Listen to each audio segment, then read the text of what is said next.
Hello and welcome to the Global Church Project. I'm Graham Hill. Quang and Janice Nguyen are the founding directors of the Bless Vietnam initiative. This ministry has a vision to reach over 30 million Vietnamese children with educational, social and spiritual care and with the love and gospel of Jesus Christ. Their vision is to see Vietnamese children and the whole nation know and love and serve Jesus. Quang and Janice, welcome to the Global Church Project. You founded Bless Vietnam Initiative. What is Bless Vietnam and what does it do? Bless Vietnam Initiative established 6 years ago when Janice and I came back to Vietnam after 20 years.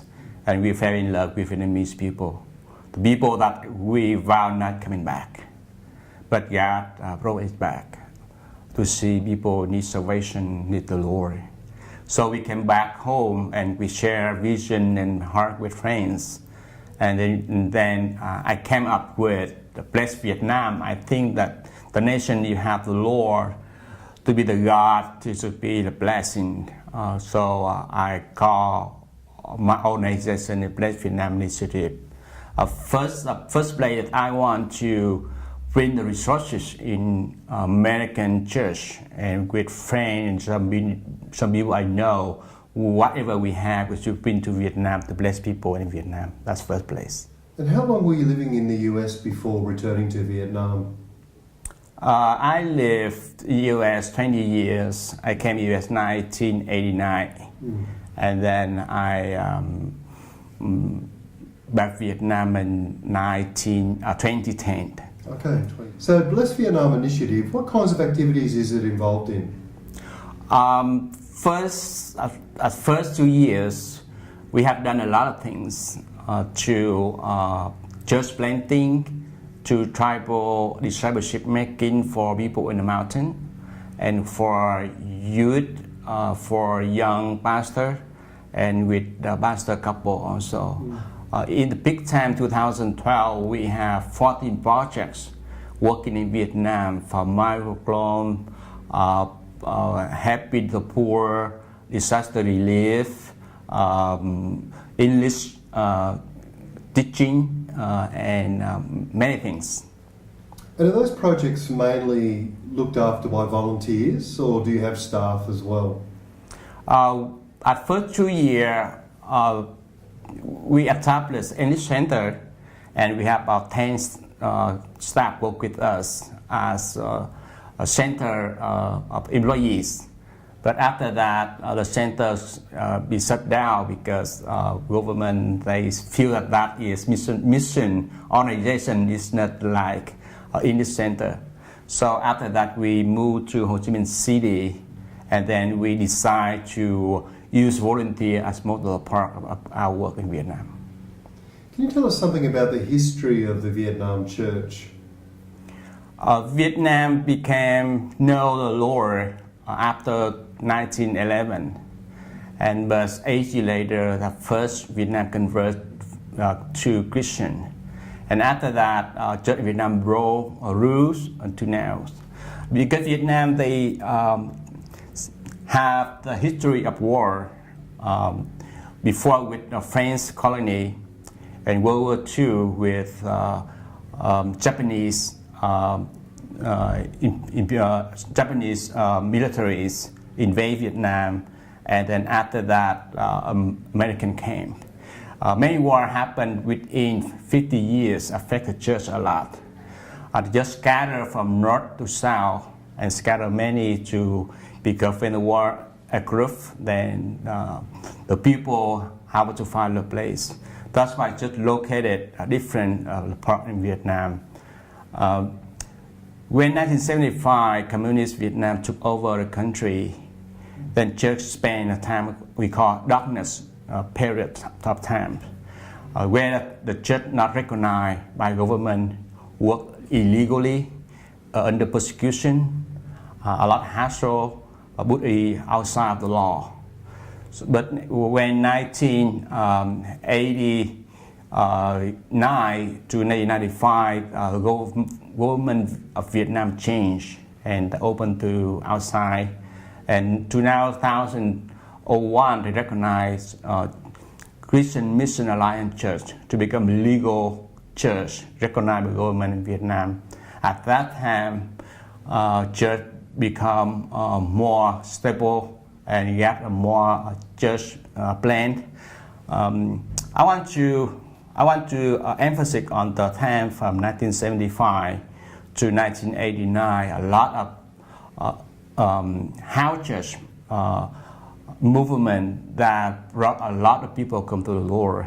Many churches from 1977 to 1983, like Trancavan Church, Angdam Church, brought a lot of people come to the Lord. We got a revival in that time. And after that, 1983, many churches get closed by government, and then house church became dominant of Church of Vietnam. When the CMA church get recognized by government, and the church become more focused inward than outward. Until now, the church in Vietnam, they focus, we call stabilization time. I mean, they focus on building, focus on build up a Christian education center, establish network, strong leadership. I think right now, as my view and several of the research that Church of Vietnam now is stop growing. So your concern is that the Vietnamese church has stopped growing at this point. What do you think is causing the lack of growth at the moment? As I mentioned before, if the church stop looking outside to impact the community outside, to open opportunity for people to reaching out non-believer, focus discipleship making, sharing the gospel boldly and clearly to non-believer community. Just have to participate in intro mission so the world can see how Christian look like. Before we live in a dark time, knowing no Christian exists because we are going sneak in, sneak out in the house. But when we open to become a big church in boulevard on the street, a large high-rise building raised up, the church still inside of the gate more than outside the gate. So Bless Vietnam has a vision to reach 1 million children by 2020. Tell us a little bit about that vision. After when Quang and I came to the mission in Vietnam, by God's grace, we did a lot of evangelism. Many hundred children came to know the Lord sincerely. We have one of our friends, the pastor in Illinois, that after we have a lot of children came to know the Lord, I had the burden to disciple the children because we cannot throw them after event to event. So I have been praying and asking one of my friends, he's a pastor in Illinois, about Awana program. So he told me that his wife is Masha, is the commander in the church, is about 400 children. So he started to connect us with the international Awana. So in 2010, in November, we had a meeting with the president in International Awana on the executive board meeting, also on the deacon board, and on the leadership team in the church at that Bastardale had been inviting us. During the conversation that we realized that the international have been praying for bring Awana to Vietnam, but he don't have any connection. So it's really God's time that God had bring us to international Awana, and the Compassion Church also ready to funding for the financial aid. So that's what Awana came to Vietnam in 2010. So what is Awana? Awana is the organization in U.S. traditional. They use it in most of the big church, but international Awana International is the program for the different country outside. Okay. And it runs clubs for children. Is that what happens, or how does Awana work? Awana is in U.S. the Awana is the beside the program from the church. Awana is another program, but international Awana club is also the club that we developed in Vietnam. It focused to discipleship and evangelism for the children. And that club is functioned by the church, by the local church that we partner with. What sort of activities do children get involved in when they go to Awana clubs? When they came, they have the game time at the beginning, and they have council time that all the kids together is same like the children church. And then after that, they divide by the small group, and they have the small group that the time that they recite the verbs and also the pray for the new believer in the group. I see, and it's drawing in kids from all over the community. It's not just kids related to families in the church, is it? Right, it's both. Yeah. It's focused. It's more upon the non-Christian, non-Christian children. Well, what are some of the needs that Vietnamese children have today? Yeah, the children face many issues in their life, and most of the poverty, the health issue, and also the family abandonment. About the poverty, there's most of the children, their parents left them. They stay with the grandparent, and the parent work overseas. Some of the parents left them, so the children have to make the living for themselves, and they staying with in the poor condition. About the health issues, we have a lot of HIV, and the children have some of the area that unclean water, that the children have a lot of kidney stone and something like that. And also, I want to emphasize a little bit about the abandonment of the children, because the most of the parents in the rural area work overseas, and the children stay at home and lack of blood, and at the small age they have to sell lottery, a lot of things that going on in their life. And when we share the gospel, the love of Jesus really touched their heart. So that's the reason that many children came to know the Lord, because the parents abandoned them and they need love. I want to add to Janice, it's not just people work overseas, but their parents work in city. When the country like Vietnam develop that urban issue become, many of the people they left their farm, or they sold their farm to company to go see to work, and they left their children at home with their parents. But time to time, year to year, and they forgot they have children at home. And you see it happen, it's not just Vietnam, but many places in the world, that right now the children, they don't have father at home, mostly. How do you seek to do discipleship with children, or even leadership training with children in this ministry?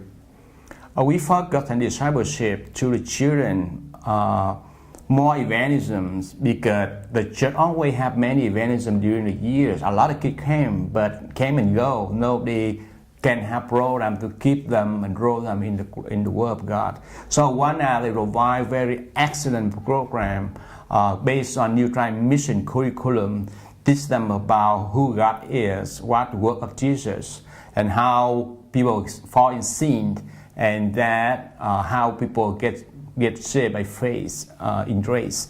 That kind of stuff, the children know God more about the gospel message. We focus on sharing the gospel to the kid. Every kid in Awana Club, on every leader and director in Awana Club have to understand the gospel. What does the gospel mean into people today? What role does church planting have to play in the ministry that you're a part of? Church planting, that is of our concern, because Awana cannot function without a church. Many churches have many clubs, and some clubs they have produced another clubs, but the new club not belonging to the church. So, but a lot of parents of the children knew the Lord and came to the Lord, get saved. And Awana now another youth issue, how we can discipleship and establish to nurture and to expand God's kingdom among family. I want to not just save kids, but save whole family. So the church planting will go after that, and we pray that God give us, the vision, the wisdom, to how into establish church planting based on the converting of one family. Yeah. I just want to add in with Quang about the part that blending church that are really exciting because all the children came to know the Lord and the parent also want to sit down and then listen to the gospel as we're sharing. And many parents accept the Lord through the children life changing. So God had been doing the great thing. Some of the province, many family came to know the Lord. And the pastor, the director in the Awana take over the shepherd that group of the new believer of the parent. So that's how exciting how God is leading that many family. And they start the new church within the mother church, also adding the daughter church. So that's how exciting God is doing right now through the parent. And those churches are allowed to be planted and grow in Vietnam today, or do they come under some persecution? Because the persecution is really not really going on right now that much, unless the tribal or the people in the mountain. But the mother church in Vietnam spontaneously planning the new church, but they don't have any training. So see, we came and then we do some church planting court, and then we develop the court for them. So that church continue to growing through Awana, and then the parent also growing the new church. Yeah. What are some ways that Christians and churches outside of Vietnam can partner with you in your ministry? The church in Vietnam, right now they have many denominations. And mainly denomination in Vietnam is Christian Mission Alliance Church. And we come from, our background is from free events of free church, I mean evangelical free church. So we work with every body, with every church denomination.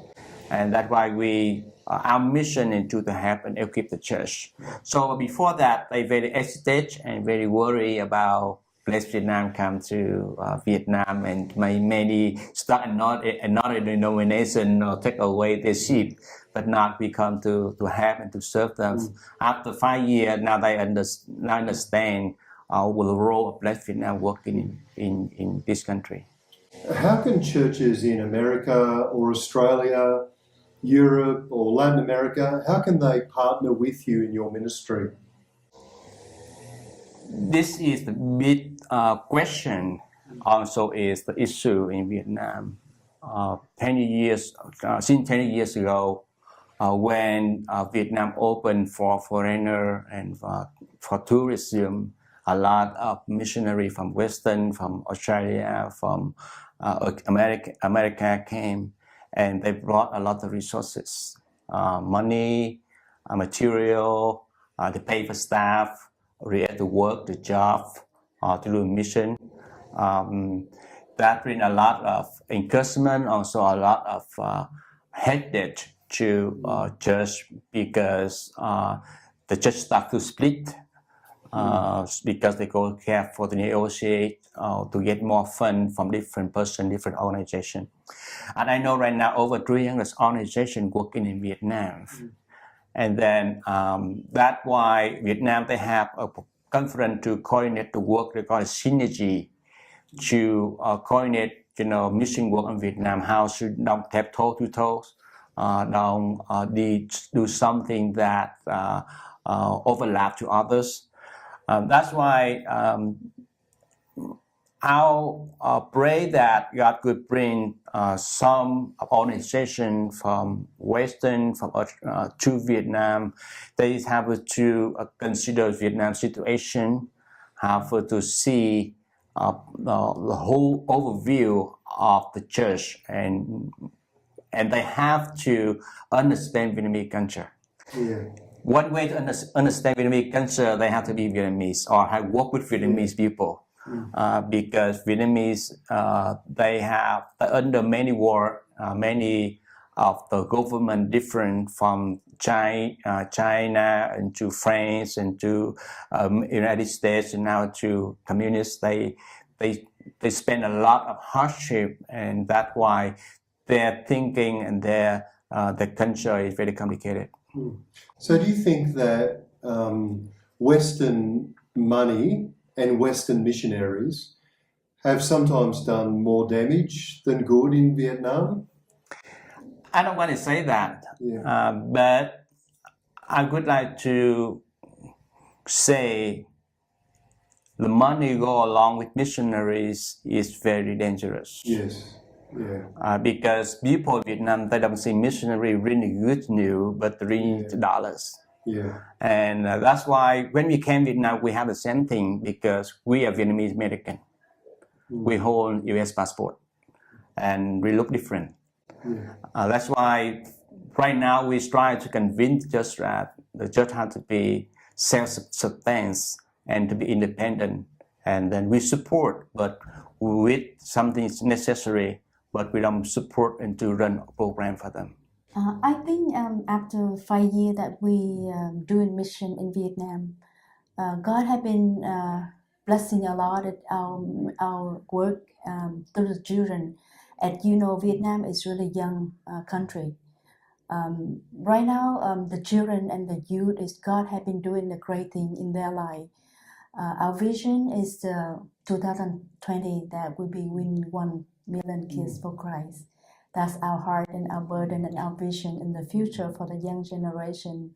So we would really appreciate it, the organization or any organization that have a heart for the young leader in the future, so that you can pray for us, and also that discipleship and then raise up the key leader.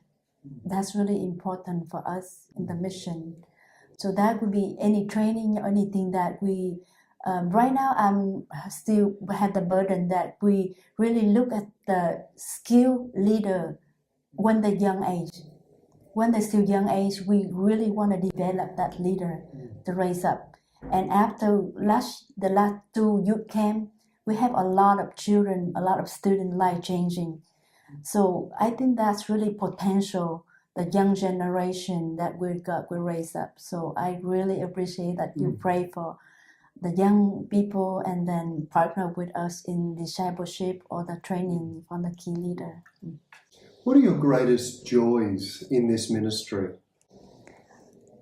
For me, to see many souls accept the Lord, that's like my burden. My passion when I was young, I love to share the gospel for any person.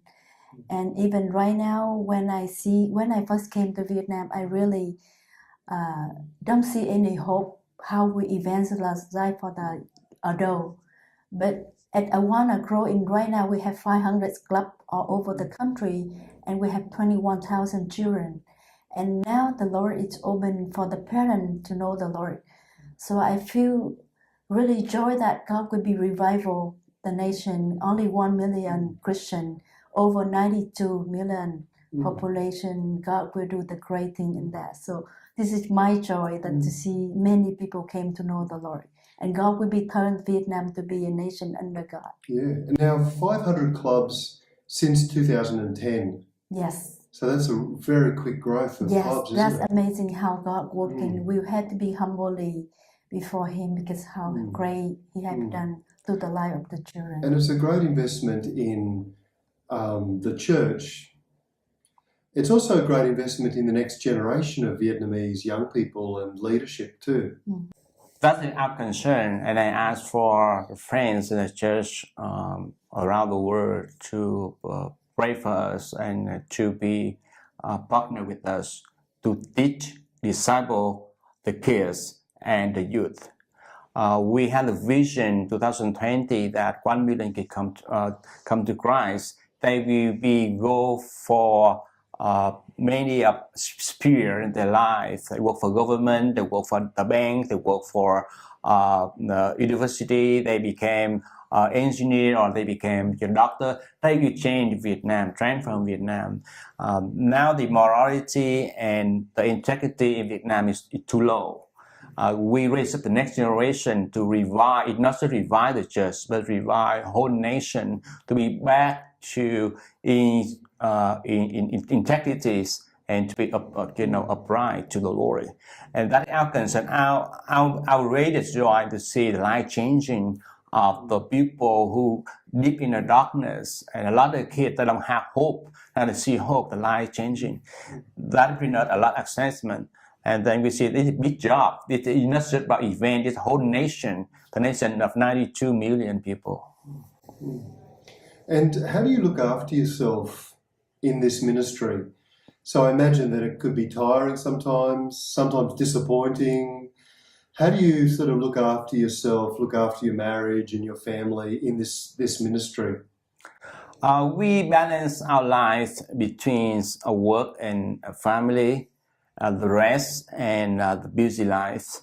And we maintain the time in Vietnam and time in US. And we love to go to conference like MICAC conference, some trend from World conference or forwarding window conference. So refresh our mind, renew our heart, also redefine our mission, our vision. It's very helpful for us. We learn for a while, we easily get tired. But when we get involved with many friends around the world, hear their story and discuss with them, write with them, look about their vision, that brings us a lot of refreshment. What do you think are some of the things that Vietnamese Christians can teach the Western Church today? They still look Western Church, most American church like model. That is sad. We live in America for 25 years. We grew up in a big church. Our church in Fullerton, 8,000 members. We have a 20 pastors and 70 missionaries sent out of the world. But our church is decline, and the heart of the Lord is not like the model as we look at in the past 30 years ago. So we see that Vietnam look at American church like model, and even American culture like a model. A lot of young people right now just want to come to the US to worship and to study, or they want to stay there, and then that is a challenge. So we have to work hard. Now, we don't want to see the negative of the Western side, because our nation or country have a negative side. But we want to see that we don't look up, not look out, to the Lord. Look up the Bible, the heart of the Lord. So the blessing will come from the Lord, and it comes from the Western nation. When you look at what God is doing in the Vietnamese church, what can Western Christians learn from the Vietnamese church? I learned a lot from many pastors who sacrificed their life under persecution, the hardship, and they fulfilled under many of injustice, but they still faithfully serve and nurture the church until today. The church is going well and have a lot of hero in faith in Vietnam. So that kind of things that Christian church to learn how to serve the Lord in hardship. But right now the church in Vietnam go to a new stage of the church history in Vietnam. So when they come to Vietnam, we can see the church in Vietnam still struggle to moving forward its new circumstances. And I see a lot of things we need to learn from Vietnam mostly happen in the rural area, mostly in mountain area. We have a 300 Awana club in Hmong area near the border of China. We have over 10,000 Hmong kids and other ethnic minority kids in there. We learn a lot from them. Their faith, their sincere heart, their humble heart, and they love the Lord with all their capacity. Is there anything else that you wanted to say to us today? On behalf of Vietnam mission, also on behalf of people of Vietnam, we very appreciate that the Western provide a lot of resources, give us the thing, learn a lot, and equip people in Vietnam, mostly pastor the church, a lot of doctrine, theology, book, also a lot of resources. we're so thankful that Western played the part undeniable in history Church of Vietnam when the American missionary came to Vietnam 100 years ago until now. And we want to say that we can work together like partner and partner.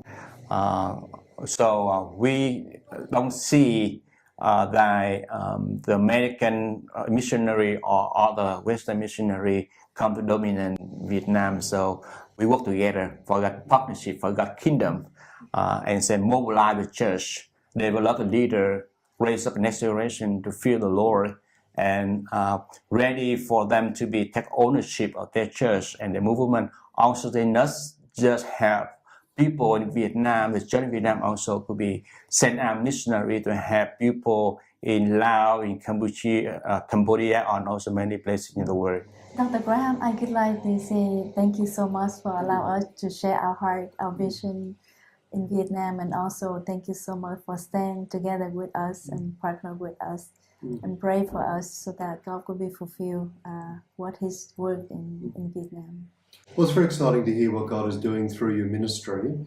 And I know you're both very humble people, and God is surprising you with what He's doing all the time. So it's just great to hear the story, and we really appreciate you sharing the story with us today. So, Quang and Janice, thank you for joining us at the Global Church Project. Yeah, thank you so much, Doctor. Dr. Graham. The Global Church Project is located at www.theglobalchurchproject.com. On our website, you'll find a wide range of interviews and resources for colleges, universities, and churches.